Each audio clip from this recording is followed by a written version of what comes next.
La Cámara de Representantes debatió la reforma judicial, y se dispuso a votar el martes por la noche desde un polideportivo, donde los legisladores tuvieron que trasladarse después de que los opositores a la iniciativa bloquearan el acceso a la Cámara. El personal de la Corte y los estudiantes, entre otros, rodearon el edificio del Parlamento, demostrando oposición a una propuesta presentada por el presidente Andrés Manuel López Obrador, que haría que los casi 7.000 jueces del país fueran elegidos por voto popular, lo que creen que amenaza la independencia de la Corte del Poder Judicial. La iniciativa deberá ser votada individualmente tras ser ampliamente aceptada. La audiencia está prevista para el miércoles, y luego pasará al Senado. Sin embargo, esta medida se enfrenta a una presión cada vez mayor. Por ejemplo, los jueces de la Corte Suprema decidieron el martes sumarse a la suspensión iniciada hace 2 semanas por el Poder Judicial Federal, que también recibió el apoyo del resto del personal de la Corte Suprema. A pesar del bloqueo de la Cámara de Representantes y de las protestas posteriores, el partido gobernante no se dio por vencido, y sus parlamentarios subieron a un deportivo cercano para celebrar una reunión controvertida desde entonces. Esta reforma está sucediendo, dijo Ricardo Monreal, coordinador del grupo parlamentario de Morena. Eso es lo que nos dijo el pueblo mexicano en las elecciones. Añadió, refiriéndose a la abrumadora mayoría que lograron Morena y sus socios en las últimas elecciones generales, provocando descontento. Cualquier cambio constitucional es posible. Aunque el equilibrio de poder favorece claramente al oficialismo, el debate persiste, y aunque los políticos de Morena y sus asociados afirman que están construyendo un sistema judicial libre de corrupción, democrático y ejemplar, los legisladores de la oposición atacaron al oficialismo. Que haya un muro de vergüenza diciendo que hoy ha comenzado el colapso de la República, dijo Paulina Rubio Fernández, parlamentaria del Partido Acción Nacional, PAN. Afuera, las protestas continuaron y los manifestantes dijeron que no se detendrían porque el proceso legislativo aún no había concluido.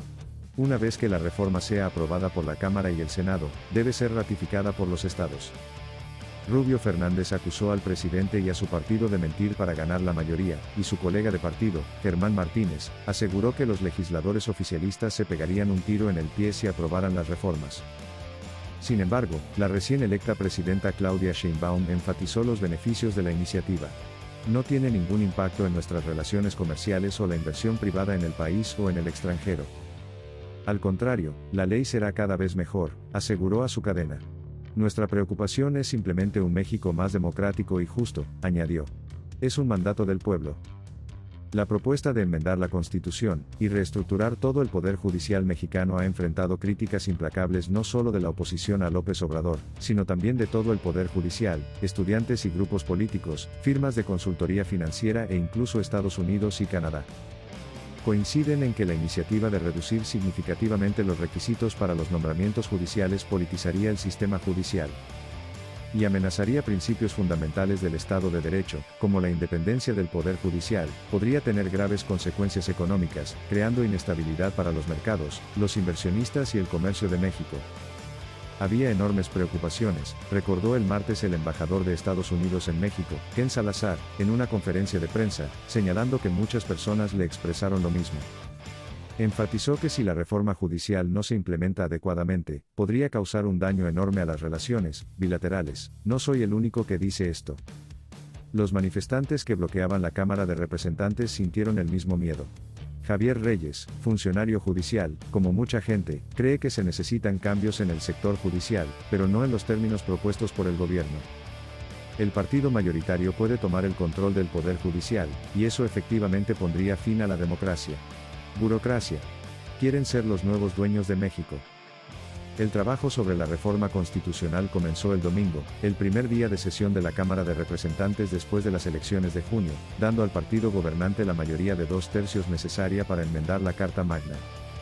Para evitar sorpresas, el texto se transmitirá al Senado esta semana, donde al partido gobernante le falta solo un senador para alcanzar la mayoría de 2/3 necesaria para cambiar la Constitución, algo que Morena no teme lograr.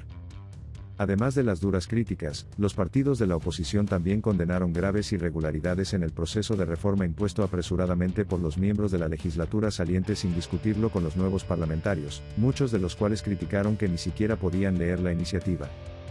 Aunque el sábado el juez concedió a amparo un sobreseimiento temporal del proceso, el oficialismo no estuvo de acuerdo con ello. El cambio en el Poder Judicial es la primera de 20 enmiendas a la Constitución propuestas por el presidente López Obrador. que incluye otras que también son controvertidas, como la enmienda para eliminar a las organizaciones independientes que forman un contrapeso al gobierno, por ejemplo, la transparencia, es decir, la lucha por la libre competencia. Pero el apoyo al presidente, que dejará el cargo el 30 de septiembre, es evidente en muchas partes del país. En la Cámara de Representantes, en medio de protestas de los críticos, se podían leer las palabras "hasta siempre", presidente en la pared y al lado de una pintura del rostro de López Obrador. ¿Y tú qué opinas sobre todo esto? Por favor deja tus comentarios abajo.